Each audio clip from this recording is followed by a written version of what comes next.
আসসালামু আলাইকুম। আমি আহমদ আলী। আমি সিলেট শাহপরান থেকে বলছি। আমি একজন কমিউনিটি প্যারামেডিক। কোর্সটি CGOA।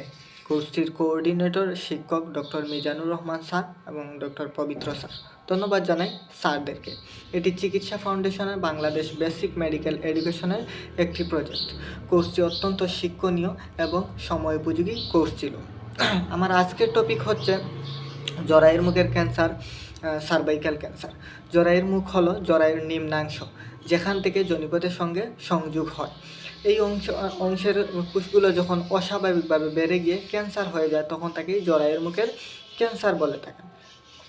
এর কারণসমূহ, প্রধান কারণ হচ্ছে HPV ভাইরাস বা হিউম্যান প্যাপিলোমা ভাইরাস, অথবা একাধিক যৌনসঙ্গী, ছোটো বয়সে যৌন সম্পর্ক চালু করা, ধূমপান, দীর্ঘমেয়াদী জন্ম নিয়ন্ত্রণ বড়ি সেবনের ফলেও হয়ে থাকে।